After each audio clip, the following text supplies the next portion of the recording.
Hello everyone. आज हम लोग एसआरए स्पेसिफिक रिलीफ एक्ट या विनिर्दिष्ट अनुतोष अधिनियम अधिनियम को आगे प्रोसीड करेंगे। इससे पहले पिछले टर्म जो 87 था उस पर भी हमने एसआरए या विनिर्दिष्ट अनुतोष अधिनियम या स्पेसिफिक रिलीफ एक्ट इसको पढ़ा था। आज जो हम लोग निर्णय पढ़ने जा रहे हैं, निर्णय नंबर 3 देखें क्या है। मोरेश्वर पुत्र यादवराव महाजन बनाम वेंकटेश सीताराम सीताराम भेड़ी मृत है। ये मृत होता है तो लिखते हैं हम लोग द्वारा विधिक प्रतिनिधि और अन्य, सुप्रीम कोर्ट 2022। जैसा कि हम पिछले टर्म पे बताए हैं कि जो एसआरए है ये बहुत ज़्यादा इम्पोर्टेंट है, क्योंकि इसमें अमेंडमेंट हुआ है 2018 में। इसलिए इसके हर केस लॉ को आपको ध्यान से समझना है, पढ़ना है।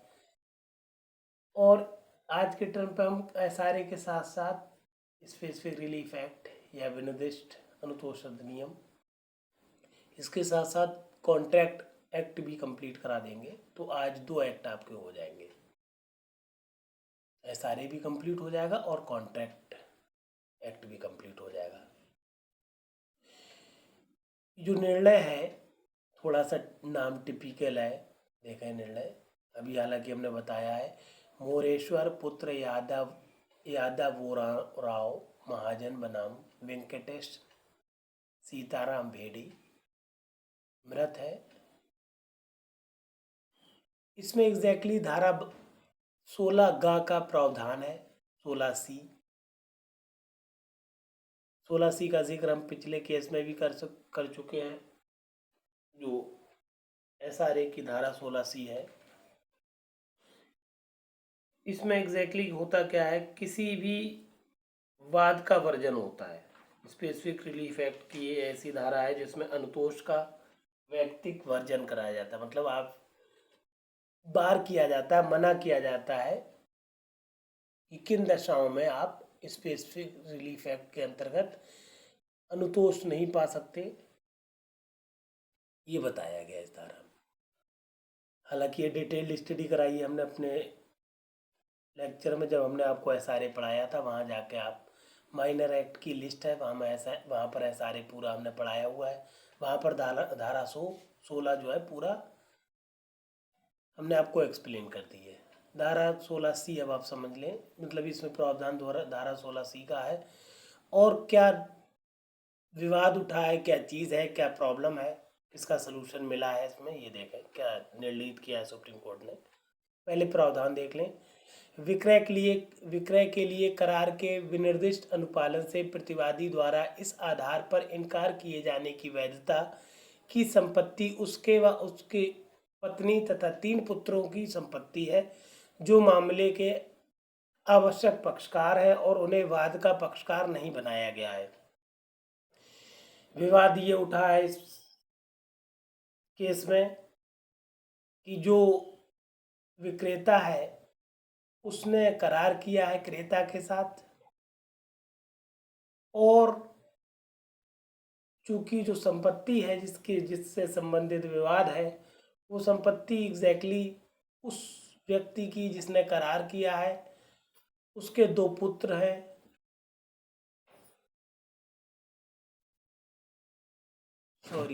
पत्नी तथा एक मिनट, पत्नी नहीं, पत्नी तथा 3 पुत्र हैं, ठीक लिखा है, हम समझ रहे थे 2 पुत्र हैं। तो पत्नी और 3 पुत्रों की उनकी संयुक्त संपत्ति है, उससे संबंधित ये विवाद है। देखें सुप्रीम कोर्ट ने क्या निर्णय दिया है।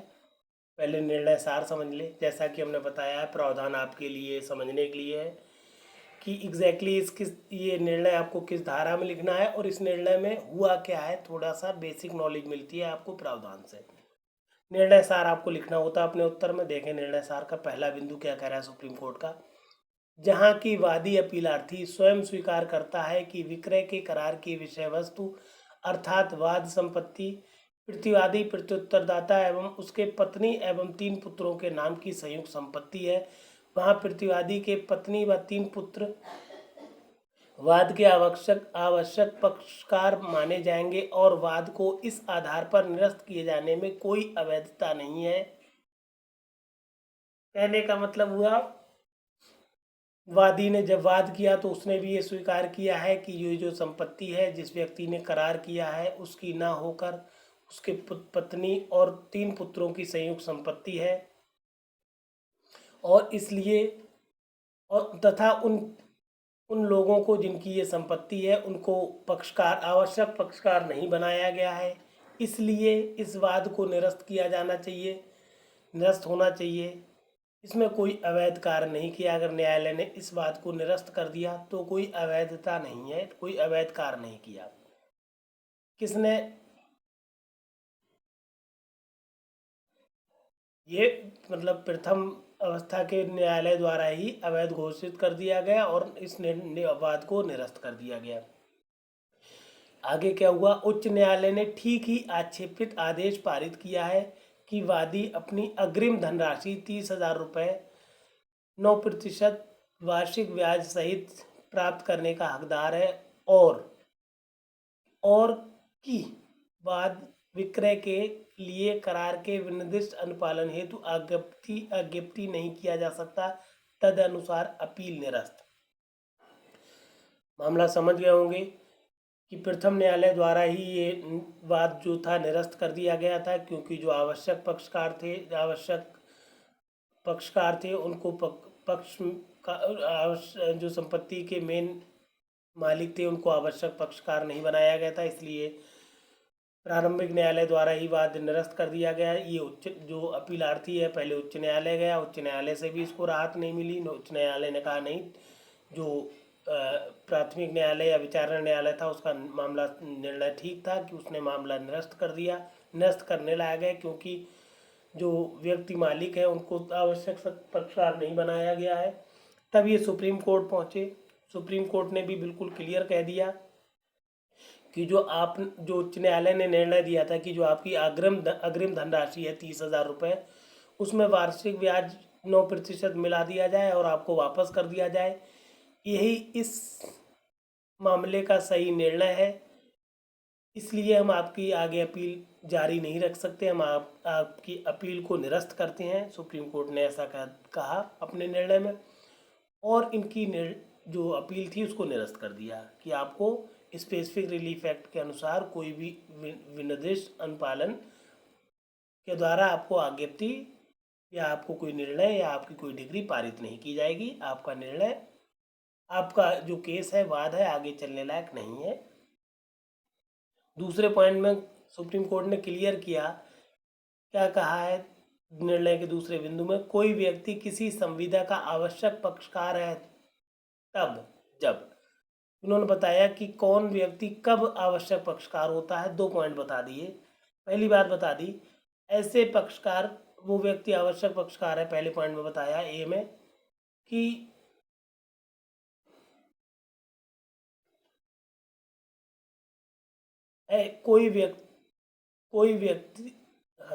ऐसे पक्षकार की अनुपस्थिति में कोई प्रभावी आज्ञप्ति पारित नहीं की जा सकती। कहने का मतलब वो व्यक्ति आवश्यक पक्षकार माना जाता है जिसकी अनुपस्थिति में आप जो है प्रभावी आज्ञप्ति पारित नहीं कर सकते। दूसरी बात, क्या खास बात है पक्षकार की, विवादों में से ऐसे पक्षकार के विरुद्ध कुछ उपचार विद्यमान हो, वो व्यक्ति भी आवश्यक पक्षकार माना जाता है। जबकि जब जो विवाद उत्पन्न हुआ है न्यायालय के समक्ष, उसके प्रति उस अमुक व्यक्ति को कोई ना कोई उपचार प्राप्त हो, वो व्यक्ति भी आवश्यक पक्षकार माना जाता है। कहने का मतलब हुआ, मेन आपको निर्णय सार में पहला बिंदु लिखना है कि इस केस में हुआ क्या है, वो हमने समझा दिया। और चूंकि दूसरा बिंदु जो है सुप्रीम कोर्ट का उसके सपोर्ट में है कि आवश्यक पक्षकार क्या होते हैं, तो अगर आपसे प्रश्न पूछा जाए कि आवश्यक पक्षकार क्या होते हैं तो आप दूसरा बिंदु के पॉइंट लिख सकते हैं। अन्यथा आपके पास समय कम हो तो पहला बिंदु लिखें आप, पर्याप्त है। और इस तरह से ये केस जो है मोरेश्वर पुत्र यादव वो राव महाजन बनाम वेंकटेश सीताराम बेडी मेरठ द्वारा विधिक प्रतिनिधि और अन्य AIR 2022 सुप्रीम कोर्ट का केस। ये सुप्रीम कोर्ट ने डिसाइड कर दिया। नाम थोड़ा सा टिपिकल है, कई बार आपको याद रखना पड़ेगा, तब जाके आपको याद होगा। अब हम लोग चले अगले निर्णय पर। ये जो निर्णय 4 है आपके सामने, ये SRA स्पेसिफिक रिलीफ एक्ट या विनिर्दिष्ट अनुतोष अधिनियम की धारा 22 से संबंधित है। साथ ही साथ इसमें जो संविदा अधिनियम है, भारतीय संविदा अधिनियम, उसकी भी बात की गई है। उसमें उसकी धारा 55 और 74 भी इसमें इन्वॉल्व हुई है, आकर्षित हुई है। कहने का मतलब है ये केस, क्योंकि जो संविदा अधिनियम है उसी के पार्ट से SRA बना है, तो ये केस जो आपके सामने है, केस नंबर 4, ये दोनों एक्ट से संबंधित है, SRA से और भारतीय संविदा अधिनियम, दोनों एक्ट से संबंधित ये केस है, इम्पोर्टेंट केस है। निर्णय का नाम क्या है, देखें निर्णय पहले। देश राज और अन्य बनाम Rohtas Singh, AIR 2022 supreme court. प्रावधान क्या है, इसमें हुआ क्या है, पहले पॉइंट में बताया गया प्रावधान के, ये SRA की धारा 22 है कि विक्रय के लिए करार असंभव हो जाने पर क्या अग्रिम धनराशि जब्त किए जाने पर भारतीय संविदा अधिनियम की धारा 55 और 74 आकर्षित होगी? यदि हाँ तो शर्तें बताएं। अभी हमने आपको बताया है कि धारा 22 SRA की, जो धारा SRA की 22 है वो एग्जैक्टली बताती है आपको कि कब्जा, विभाजन, अग्रिम धन के प्रतिदाय आदि के लिए अनुतोष प्राप्त करने की शक्ति। कहने का मतलब है जहाँ कोई संविदा भंग हो रही है या कुछ ऐसा नुकसान हो रहा है, तो क्या आपको कुछ प्रतिदाय होगा, जो संपत्ति आपने दी है वो रिटर्न होगी, रिफंड होगी या नहीं होगी, ये सारी कंडीशंस बताई गई है धारा 22 SRA विनिर्दिष्ट अनुतोष अधिनियम में। उसके बाद दूसरे पॉइंट में बताया गया प्रावधान के, धारा 22 SRA क्या है ये बताया, थोड़ा सा प्रकाश डाला है। क्या न्यायालय विक्रय के लिए करार के विनिर्दिष्ट अनुपालन के बाद में संविदा समाप्त हो जाने के बाद अग्रिम धनराशि की वापसी की आज्ञप्ति पारित कर सकता है? क्योंकि अभी हमने बताया कि धारा 22 जो है SRA की, वो ये बताती है कि अगर कहीं कब्जा है, धारा का एग्जैक्ट शीर्षक है कब्जा, विभाजन, अग्रिम धन के प्रतिदाय आदि के लिए अनुतोष करने की शक्ति, कि अगर जहाँ पर कब्जा हुआ हो या विभाजन हुआ हो या कब्जे की मांग की गई हो या कुछ धन आपने दिया हो, तो उन दशाओं में कब आप धन वापस ले सकते हैं, कब कब्जा वापस ले सकते हैं, ये सारी बातें धारा 22 SRA में बताई गई हैं। उसी को निर्णीत किया है। जो दूसरा प्रश्न है आपके सामने कि विक्रय के लिए करार जो हुआ हो उसके लिए विनिर्दिष्ट अनुपालन के बाद में संविदा समाप्त हो जाने के बाद क्या आप अग्रिम धनराशि की वापसी के लिए आज्ञप्ति पारित कर सकते हैं न्यायालय से, ये प्रश्न पूछा गया है। निर्णय सार को देख लें। निर्णय सार में पहला बिंदु सुप्रीम कोर्ट ने कह दिया, क्लियर कट देखें, ऐसा व्यक्ति जो विनिर्दिष्ट अनुपालन के उपचार की मांग कर रहा है के विरुद्ध भारतीय संविदा अधिनियम की धारा 55 के अंतर्गत प्रतिरक्षा ली जा सकती है। क्या होगा कि कोई ऐसा व्यक्ति है जो विनिर्दिष्ट अनुपालन की मांग कर रहा हो और उसमें अगर उसको सपोर्ट में मदद चाहिए तो वो धारा 55 जो भारतीय संविदा अधिनियम की है उसकी मदद ले सकता है और अपने वाद को आगे प्रोसीड कर सकता है। दूसरा पॉइंट सुप्रीम कोर्ट ने क्या कहा, अग्रिम धनराशि का अपीलार्थी के द्वारा जब्ती न्यायोचित थी और संविदा अधिनियम की धारा 74 के अंतर्गत यथा आशायित युक्त प्रतिकर की सीमा के भीतर थी। इस सेंटेंस को बहुत ध्यान से समझिए, जिससे आपको हम थोड़ा सा मैटर भी समझा दे रहे हैं। इसमें देखिए एक वर्ड इस्तेमाल हुआ है, आशायित। आशायित का मतलब है हुआ ये था कि करार हुआ दो लोगों के बीच कि हम आपको इतना धन देंगे, और अगर आपने जैसे मान लीजिए 3 महीने का समय दिया गया कि आप ये संपत्ति हम बेच रहे हैं, इस संपत्ति का इतना अग्रिम धन आपने दे दिया, और इस 3 महीने के बाद या 1 साल के बाद या 6 महीने के बाद आप पूरी धनराशि दे दीजिएगा, तो हम आपके पक्ष में इस संपत्ति को ट्रांसफ़र कर देंगे। तो और अगर आपने धन नहीं दिया तो जो आपका अग्रिम धन है वो क्या हो जाएगा, जब्त हो जाएगा। इसका मतलब है ये आशायित था। ये आशायित वर्ड जो सुप्रीम कोर्ट ने इस्तेमाल किया है, ये पूरे सेंटेंस का ये एक निचोड़ निकाल रहा है कि ये आशायित था कि अगर आपने अग्रिम धन के साथ साथ बकाया धनराशि नहीं दी तो आपका अग्रिम धन भी क्या होगा, जब्त हो जाएगा। ऐसा पहले से ही करार में उल्लिखित था, आशायित था। इसलिए अगर अपीलार्थी ने इनकी जो अग्रिम धनराशि है वो जब्त कर ली तो उसमें कोई उसने गलत काम नहीं किया, वो सही था, न्यायोचित था, क्योंकि वो युक्त प्रतिकर की परिसीमा के भीतर थी। क्योंकि आपको जो समय दिया गया था उस समय के अंदर आपने पूरा धन नहीं दिया, इसलिए उसने जो शर्त रखी थी कि आपका अग्रिम धन जब्त हो जाएगा, इसलिए आपका अग्रिम धन जब्त कर लिया गया। ये था निर्णय का सार। कहने का मतलब हुआ कि अगर आप संविदा में कहते हैं कि ये धन जब्त हो जाएगा, अग्रिम धन, तो जब्त हो जाएगा, आगे चल के उसकी आप फिर दोबारा मांग ना करें। अब आगे क्या कह दिया सुप्रीम कोर्ट ने, परिणामतः अवर न्यायालयों के द्वारा दिए गए निर्णय अपास्त कर दिए जाने योग्य है और वाद निरस्त कर दिए जाने योग्य है। तदनुसार आदेशित किया जाता है कि उपर्युक्त के अनुसार अपील अनुज्ञात किया जाता है। कहने का मतलब हुआ, जो सुप्रीम कोर्ट से नीचे के न्यायालय थे उन लोगों ने क्या किया, इस अपीलार्थी के विरुद्ध निर्णय दिया कि वो जो अग्रिम धन था उसकी वापसी के लिए निर्णय दे रहे थे कि इनके अग्रिम धन को वापस करिए आप ब्याज सहित। विचारण न्यायालय ने भी ये कहा, फिर उच्च न्यायालय ने भी उस पर मोहर लगा दी। जब ये सुप्रीम कोर्ट पहुंचे अपीलार्थी तो इन्होंने बिल्कुल क्लियर कर दिया कि नहीं भाई, जो अवर न्यायालय हैं उनके निर्णय गलत हैं। जब आप लोगों ने पहले ही संविदा कर ली और संविदा में आपने पहले ही मेंशन कर दिया कि अगर आपने संविदा को पूर्ण नहीं किया, आपने अगर बकाया धनराशि नहीं दी तो आपकी जो अग्रिम धनराशि है वो भी जब्त कर ली जाएगी, तो आप उस धनराशि को, आपका मतलब अपीलार्थी उस अग्रिम धनराशि को जब्त करने के लिए का हकदार है और इसमें कोई विवाद नहीं है। इसलिए अपील अनुज्ञात कर ली गई अपीलार्थी की, और बाकी सारे निर्णय जो अवर न्यायालय द्वारा थे वो उच्चतम न्यायालय ने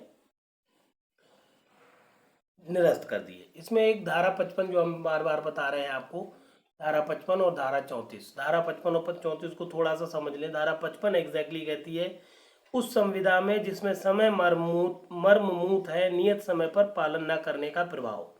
इसका एग्जैक्टली समरी ये होती है कि अगर कुछ समय, जैसा कि इस केस में हुआ था कि कुछ समय आपको दिया गया, अगर उस समय के अंदर आपने संविदा पूरी नहीं की, जैसे आपने कुछ अग्रिम धन दे दिया, बताया कि 6 महीने बाद हम पूरा धन दे देंगे, तो अगर आपने 6 महीने बाद पूरा धन नहीं दिया है तो दूसरा पक्षकार के आधार पर, जिसमें जो कि ये अपीलार्थी है यहाँ पर, उसके आधार पर करके, बल्कि कहें कि उसके अनुसार ये संविदा शून्य करनी है। वो चाहे तो इस संविदा को आगे चल के शून्य करा दे सकता है, शून्य करा सकता है न्यायालय के द्वारा। और ऐसा ही हुआ। इसमें जो एक पक्षकार ने अग्रिम धन देने के बाद पूरा धन नहीं दिया तो दूसरा पक्ष जो अपीलार्थी है उसने इस संविदा को खत्म करा दिया। सुप्रीम कोर्ट ने ठीक ही इसके पक्ष में, अपीलार्थी के पक्ष में निर्णय दिया है। और एक धारा और 74 यूज हुई है इसमें। 74 भी हमने आपको पढ़ाई है नोट्स में सारे के, जो कि कहती है जहाँ पर शास्ति का उपबंध है। शास्ति का उपबंध का मतलब होता है जहाँ पर पेनाल्टी की बात की जाए, ऐसी कोई बात की जाए कि अगर आपने संविदा नहीं की तो आप पर कोई ना कोई पेनाल्टी पड़ेगी। जहाँ की शास्ति का उपबंध, धारा 74 कहती है जहाँ की शास्ति का उपबंध है वहाँ संविदा भंग के लिए प्रतिकर। कहने का मतलब है अगर आप कोई संविदा भंग करते हैं तो वहाँ पर आप पे जुर्माना लग सकता है, ये कहती है धारा 74। कुल मिला के ये सारी धाराओं को हमने आपको समझा दिया, जो कि बहुत इंपॉर्टेंट धारा है क्योंकि ये केस दोनों जगह यूज़ कर सकते हैं आप। अगर SRA की धारा 22 आती है या कहीं संविदा भंग से संबंधित कोई बात आती है वहाँ पर आप लगा दें। उसके अलावा धारा 55 इम्पोर्टेंट है, कॉन्ट्रैक्ट एक्ट की 74 धारा इम्पोर्टेंट है। इन धाराओं में भी 55 और 74 में भी ये आप केस लॉ लगा सकते हैं, इम्पोर्टेंट केस लॉ है ये। आगे हमने नीचे आपको नंबर दे दिया 9450770672। ये हमारा व्हाट्सएप नंबर है जिस पर आप क्या कर सकते हैं, क्योंकि एग्ज़ाम का टाइम बहुत कम है, अब तो हफ्ता भर ही बचा है। अगर आपको कोई परेशानी हो रही है, कोई क्यूरी है, आपको कोई टेंशन हो रही है, तो आप हमसे कम्युनिकेट कर लीजिए, हम आपकी मदद कर देंगे। हालांकि इसके लिए रजिस्ट्रेशन फ़ीस है 500 रुपये, जो कि रिफंडेबल है।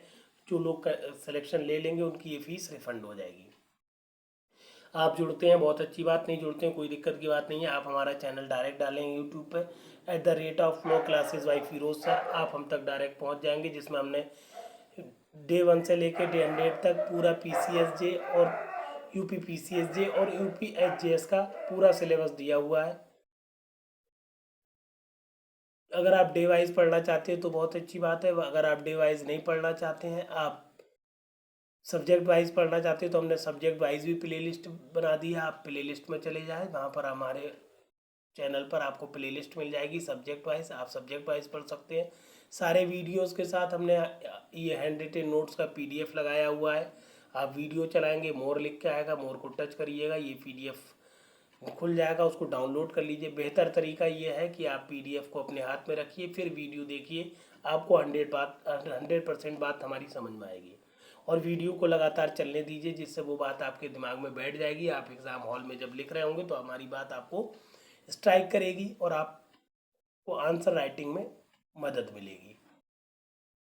तो ये मैटर है, और प्लीज़ आप ज़्यादा से ज़्यादा, क्योंकि ये कंप्लीट मैटर है, कंप्लीट नोट्स हैं PCSJ के लिए, आप भटकिए मत, अच्छे से रिवाइज कर लीजिए, बेहतरीन करके दीजिए पेपर, सिलेक्शन हो जाएगा। इसी सब मैटर से आपका प्रश्न सारे मिल जाएंगे आपको, कोई भी आपको भटकने की ज़रूरत नहीं है, कहीं भी ना भटकिए।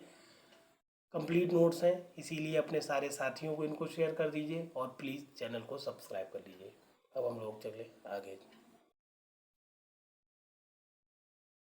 अब हम लोग आ गए निर्णय नंबर 5 पर, जो कि क्या है, केसर बाई बनाम गेंदालाल और अन्य AIR 2022 सुप्रीम कोर्ट। इसमें एग्जैक्टली जो प्रावधान में आप देख रहे हैं, SRA स्पेसिफिक रिलीफ एक्ट या विनिर्दिष्ट अंतोष अधिनियम की धारा 38 की बात हुई है। SRA की जो धारा 38 है, हमने आपको बताई है, अपने जो लेक्चर था हमारा उसमें हमने बताया है। ये धारा 38 जो होती है वो शाश्वत व्यादेश, जिसको आप कहते हैं परपीचुअल या परमानेंट इंजंक्शन। व्यादेश कहते हैं किस इंजंक्शन को या किसी वाद को रोक देने को। तो धारा 38 शाश्वत व्यादेश कब अनुदत्त किया जाता है ये कहती है। जो परमानेंट इंजंक्शन है वो कब दिया जाएगा, ये पूरी डिटेल बताई गई है, जिसमें हमने आपको बताया था कि ये मामले के पूरी गुण दोष को देख के बहुत सावधानी पूर्वक जो न्यायालय है वो परमानेंट या परपीचुअल इंजंक्शन शाश्वत व्यादेश अनुदत्त करता है। देखें प्रावधान में क्या बात हुई है। पहली बात तो ये धारा 38 SRA से संबंधित है। दूसरी बात, इसमें बात क्या है, मैटर क्या है, उसको समझ ले। विक्रय विलेख के आधार पर वाद संपत्ति के स्वामित्व की घोषणा और स्थायी व्यादेश के लिए वाद को विचारण न्यायालय के द्वारा निरस्त किए जाने, किंतु प्रथम अपीलीय न्यायालय और उच्च न्यायालय जबलपुर पीठ द्वारा विक्रय विलेख के आधार पर वाद निरस्त करने, परंतु प्रतिकूल कब्जा के आधार पर केवल स्थायी निषेधाज्ञा या स्थायी व्यादेश या स्थायी इंजंक्शन जारी करने की वैधता। मैटर को आप समझ पाए होंगे कि कोई विक्रय विलेख से संबंधित मामला था, जो कि संपत्ति के स्वामित्व की घोषणा से संबंधित था, जिसमें स्थायी व्यादेश चाह रहा था एक व्यक्ति, एक पक्षकार, और विचारण न्यायालय ने इनके जो स्थायी व्यादेश की मांग थी उसको निरस्त कर दिया था। मगर जब ये प्रथम अपीलीय न्यायालय के पास गए और फिर बाद में उच्च न्यायालय के पास गए, तो इन दोनों ही, प्रथम अपीलीय न्यायालय और द्वितीय अपील होती उच्च न्यायालय में, द्वितीय अपील न्यायालय ने क्या किया, जो जबलपुर की पीठ है, उसने विक्रय विलेख के आधार पर जो मामला था उसको विक्रय विलेख के तो आधार पर निरस्त कर दिया। मतलब पार्शियल विचारण न्यायालय के मामले को पार्शियल मतलब अंशतः तो स्वीकार किया, किंतु प्रतिकूल कब्जा होने के आधार पर स्थायी निषेधाज्ञा या स्थायी व्यादेश प्रदान कर दिया। तो ये फिर से सुप्रीम कोर्ट के पास गए कि क्या इन जो न्यायालय थे, ये अपीलीय न्यायालय प्रथम और द्वितीय अपीलीय न्यायालय थे, मतलब प्रथम अपीलीय न्यायालय और उच्च न्यायालय थे, क्या इनको स्थायी निषेधाज्ञा या स्थायी व्यादेश जो कि धारा 38 के अनुसार दिया जाता है एसआरए की, क्या ये स्थायी व्यादेश या स्थायी इंजंक्शन देना वैध था। सुप्रीम कोर्ट के सामने जब ये मामला आया तो उसने संज्ञान लिया और देखें क्या निर्णय दिया। निर्णय सार को समझें आप, बहुत इंपॉर्टेंट है। ये तो आपको इतना समझ में आया कि ये निर्णय आपको धारा 38 में लिखना है। अगर एसआरए की धारा 38 आ रही तो उसमें लिखना है, और क्या लिखना है ये समझ ले।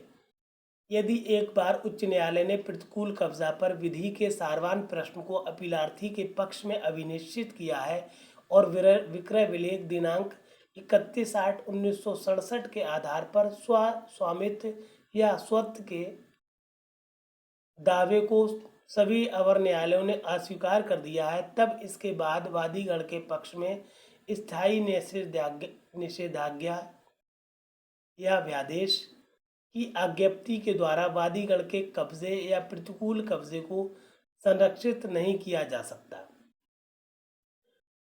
बात को बिल्कुल क्लियर कट आप समझ लीजिए कि जब आप एक तरफ ये कह रहे हैं कि जो वादी है उसका स्वामित्व है ही नहीं, उसके जो विक्रय विलेख हैं जो स्वामित्व के आधार पर प्रस्तुत किए गए हैं, जो उसने विक्रय विलेख दिए हैं आपको कोर्ट में पेश किए हैं, उनके आधार पर बिल्कुल आप कह रहे हो कि ये स्वामी नहीं है, इनको स्वामित्व का अधिकार नहीं है। और ऐसा सभी अवर न्यायालयों ने स्वीकार किया, चाहे विचारण न्यायालय हो, चाहे प्रथम अपीलीय न्यायालय हो, चाहे द्वितीय अपीलीय न्यायालय मतलब उच्च न्यायालय हो। सारे न्यायालय ये बात मान रहे हैं कि वादी का स्वामित्व नहीं है।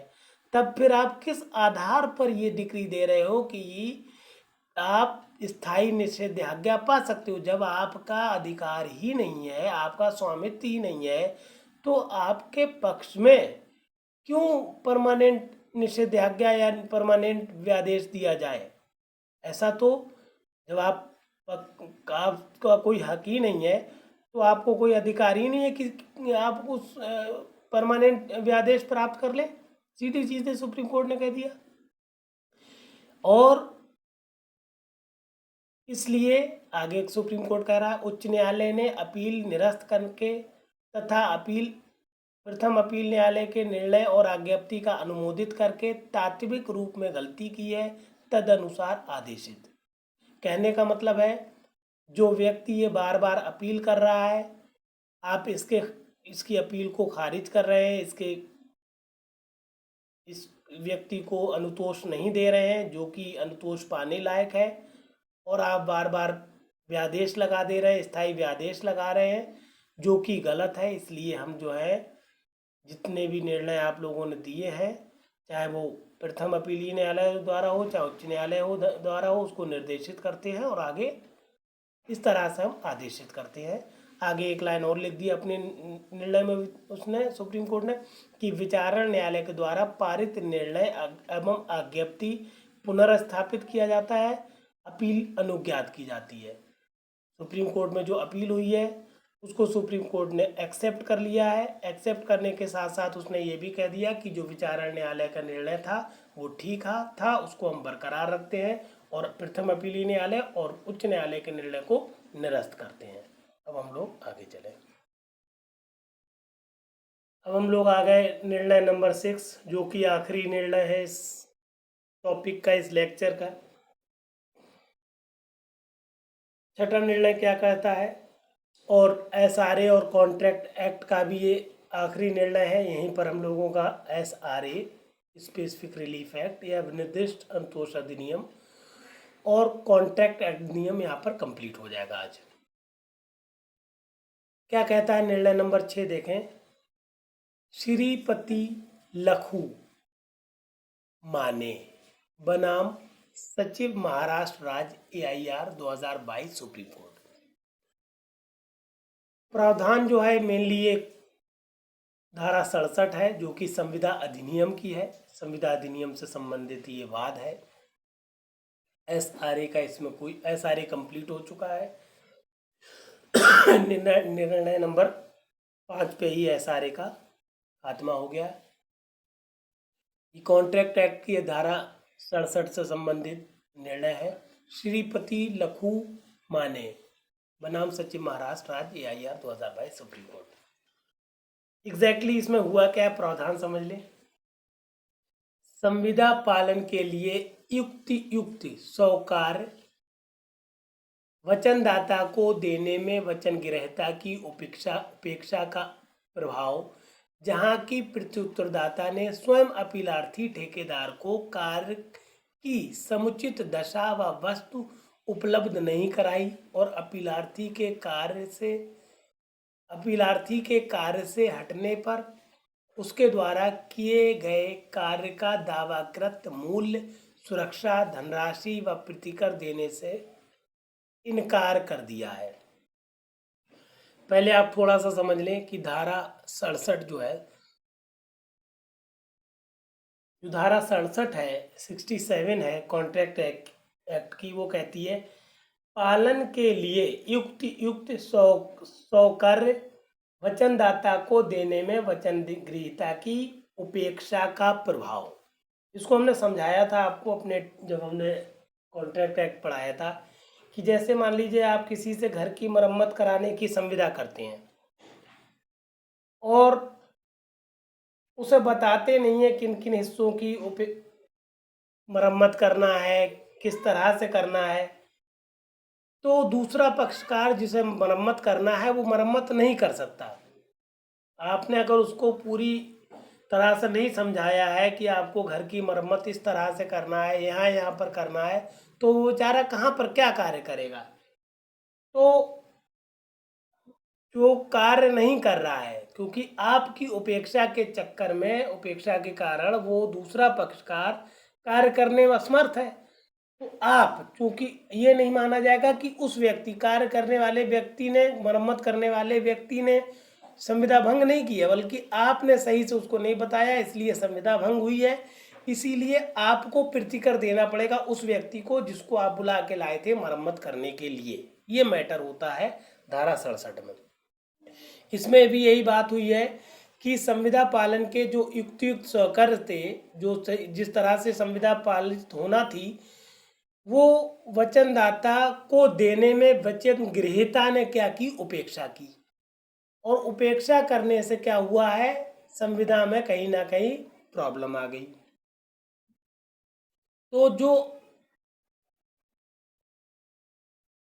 ठेकेदार अपीलार्थी है, वो बेचारा कार्य करने के लिए, संविदा का पालन करने के लिए तैयार था, मगर उसको आपने वो चीज़ें उपलब्ध नहीं कराई जिनके द्वारा उसे कार्य संपन्न किया जाना था। वो समुचित दशाएं नहीं प्रदान की जो कि प्रदान की जाना चाहिए थी। इस वजह से उस बेचारे को, संविदा अपीलार्थी को, संविदा का पूर्ण करने में परेशानी आई, संविदा पूर्ण नहीं कर पाया। इसलिए उसने जो दावा किया है, जिस मूल्य का, सुरक्षा का, धनराशि का, प्रतिकर का, वो आपको देना पड़ेगा। या फिर उन्हें देने से इनकार कर रहे हैं तो क्या होगा, ये देखें हम लोग निर्णय सार में। निर्णय सार सुप्रीम कोर्ट का क्या कहता है, देख ले पहले सुप्रीम कोर्ट ने इस मामले को कैसे डिसाइड किया है। संविदा विधि के लिए ये आधारभूत है कि जब कभी मूल संविदा की शर्तों में संविदा के पक्षकारों में से किसी एक पक्षकार के किसी कृत्य या चूक के कारण कोई तात्विक परिवर्तन हो जाता है, तब अन्य मतलब दूसरा पक्षकार या दूसरे पक्षकार के लिए मूल संविदा का पालन नहीं करने का विकल्प खुला होता है। ठीक, क्लियर हो गई बात कि अगर आप जो एक पक्षकार है वो पूरी शर्तें नहीं कर रहा है या युक्तियुक्त तरीके से नहीं बता रहा है या कोई चूक कर रहा है या कोई ऐसा कारण उपलब्ध करा दे रहा है, ऐसा कारण क्रिएट कर दे रहा है जिससे संविदा का परिवर्तन नहीं हो सकता, या कोई ऐसा परिवर्तन कर देता है अपने संविदा के मूल तथ्यों में जिससे दूसरा पक्षकार बेचारा संविदा को पूरी नहीं कर सकता, तो उसके पास संविदा को न करने का, संविदा को पूर्ण न करने का विकल्प खुला होता है। वो चाहे तो संविदा को भंग कर सकता है। फिर आगे क्या कहा है सुप्रीम कोर्ट ने, देखें आगे कह रहा है सुप्रीम कोर्ट, इस मामले में अपीलार्थी ने वर्क ऑर्डर के अनुसार अपने उत्तरदायित्व का निर्वहन करने से इसलिए इनकार कर दिया कि प्रति उत्तरदाता ने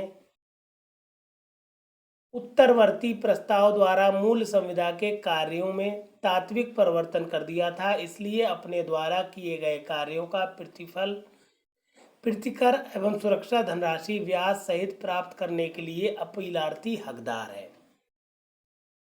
समझ गए मामले को? क्योंकि अपीलार्थी की गलती नहीं है, जो प्रत्युत्तरदाता है वो प्रॉपर साधन मुहैया नहीं कराया अपीलार्थी को, इसलिए या फिर जो प्रत्युत्तरदाता है उस व्यक्ति ने संविदा में इस तरह का परिवर्तन कर दिया या इस तरह की चूक की या इस तरह की लापरवाही दिखाई जिससे अपीलार्थी संविदा को पूर्ण नहीं कर पाया, और इस आधार पर अपीलार्थी संविदा को भंग करने के लिए तथा उससे उस संविदा के कारण जो हानि हुई है उसका प्रतिफल या प्रतिकर या सुरक्षा धनराशि ब्याज सहित प्रत्युत्तरदाता से प्राप्त करने का हकदार है। ये सुप्रीम कोर्ट ने अपने न्यायालय में बिल्कुल क्लियर कर दिया। उसके बाद सुप्रीम कोर्ट ने क्या कहा है, विचारण न्यायालय ने ठीक ही अपीलार्थी वादी द्वारा विभिन्न मदों में दावाकृत धनराशि की आज्ञप्ति पारित की। उच्च न्यायालय ने गलत ढंग से धनराशि में कटौती की, तदनुसार विचारण न्यायालय का निर्णय या आज्ञप्ति पुनर्स्थापित, उच्च न्यायालय का निर्णय निरस्त। विचारण न्यायालय ने जो जो उसको हानियां हुई थी उन पूरी को उसे प्रदान करने के लिए एक आज्ञप्ति या डिक्री पारित की थी, मगर जब ये अपील की प्रत्युत्तरदाता ने उच्च न्यायालय में, तो उच्च न्यायालय ने क्या किया, उन जो धनराशि अपीलार्थी को मिल रही थी उसमें कटौती कर दी। पूरा धन ना देके कटौती पूर्ण धन देना चाह रहा था उच्च न्यायालय अपीलार्थी को, इसलिए अपीलार्थी जो था उच्चतम न्यायालय आया। उच्चतम न्यायालय ने बिल्कुल क्लियर कह दिया कि चूंकि चूक दूसरे पक्षकार ने की है, अपीलार्थी ने नहीं की है, इसीलिए अपीलार्थी इसका उत्तरदायी नहीं है, उसको पूरी धनराशि प्रतिकर के रूप में देना होगी, उसकी कोई कटौती नहीं की जाएगी। इसीलिए हम विचारण न्यायालय के निर्णय को ठीक मानते हैं, उसको पुनर्स्थापित करते हैं, और उच्च न्यायालय ने जो कटौती की है वो गलत की है, इसलिए हम उच्च न्यायालय के निर्णय को निरस्त करते हैं। इस तरह से ये धारा 67 से संबंधित, जो कि बहुत इंपॉर्टेंट धारा है संविदा अधिनियम की, उसका सुप्रीम कोर्ट ने निर्णय दे दिया। यहीं पर हम लोग का संविदा अधिनियम और स्पेसिफिक रिलीफ एक्ट यहीं पर कंप्लीट हो गया। खास तौर से स्पेसिफिक रिलीफ एक्ट को आप इसलिए ध्यान से पढ़िएगा कि इन्हीं जो जजमेंट्स हमने पढ़ाए हैं यहीं से आपको सारे प्रश्न मिल जाएंगे, क्योंकि पूरा अपडेटेड पढ़ा दिया है हमने, पूरे संशोधन चूँकि 2018 में हुआ है उस संशोधन को पढ़ा दिया, उस संशोधन से संबंधित निर्णय पढ़ाया है, इसलिए ये बहुत इम्पोर्टेंट है आप लोगों के लिए। कहीं, जैसा कि हम बता चुके हैं, कहीं ना भटकिए, पूरे नोट्स है आपके पास, अच्छे से याद करिए। अगर आप जुड़ते हैं तो बहुत अच्छी बात है, नहीं जुड़ते हैं हमारे साथ तब भी कोई दिक्कत नहीं, मतलब व्हाट्सएप से, तो यूट्यूब से हमारे साथ जुड़े रहिए, सारे लोगों को मैटर ट्रांसफ़र करिए, शेयर करिए, और हमारे चैनल को प्लीज़ सब्सक्राइब ज़रूर करिए, क्योंकि हम आपके साथ मेहनत कर रहे हैं। इसी के लिए आपका धन्यवाद। इसी के साथ thank you for watching this.